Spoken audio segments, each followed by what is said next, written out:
नए नए छत्तीसगढ़ी गीत देखने सुनने के लिए हमारे YouTube channel Krishna music Navagarh को सब्सक्राइब करें, शेयर लाइक करें।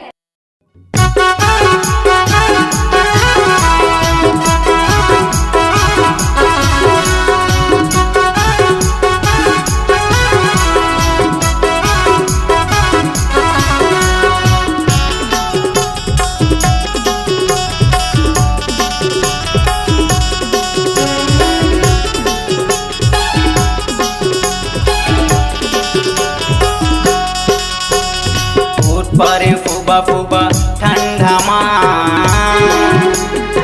उठ परे फुबा फुबा ठंडा माँ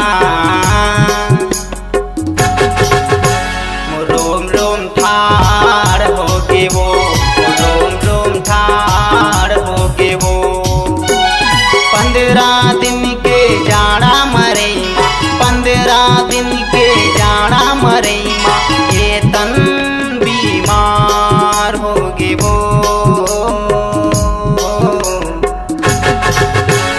रोम रोम ठाड़ हो गे वो रोम रोम ठाड़ हो गे वो रोम रोम ठाड़ हो गे वो रोम रोम ठाड़ हो गे वो।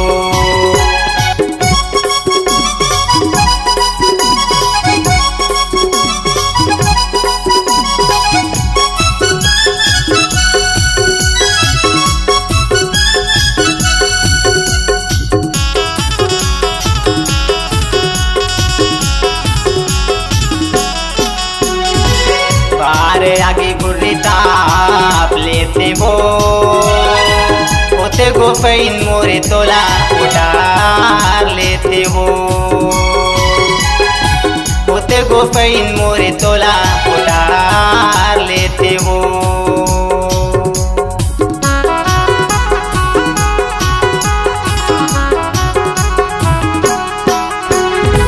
बारे आगे गुर्री ताप लेते वो गोफैन मोरे तोला पोटार लेते वो होते गोफैन मोरे तोला पोटार लेते वो वहारे मोफम गजब करे ठंडाना वहारे मोफम गजब करे ठंडाना मुरबारा हाल हो गे वो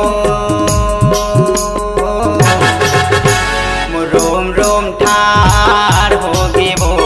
रोम रोम ठाड़ हो गे वो रोम रोम ठाड़ हो गे वो रोम रोम ठाड़ हो गे वो।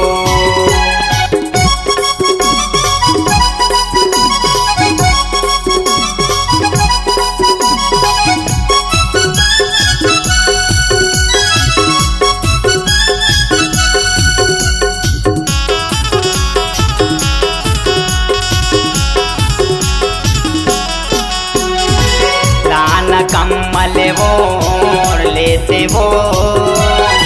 पिए के होते जुगाड़ रानी मैं पी लेते वो पिए के होते जुगाड़ गोरी मैं पी लेते वो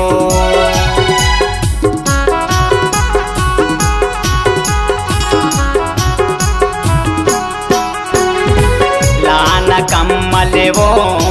लेते वो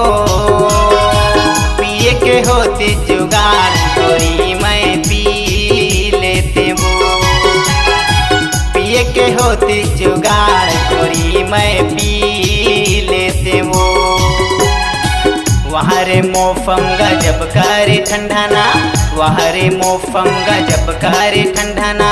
मुरबारा हाल हो गे वो रोम रोम ठाड़ हो गे वो रोम रोम ठाड़ हो गे वो रोम रोम ठाड़ हो गे वो रोम रोम ठाड़ हो गे वो 15 दिन के जाड़ा मरे 15 दिन के जाड़ा मरे ये तन बीमार हो गे वो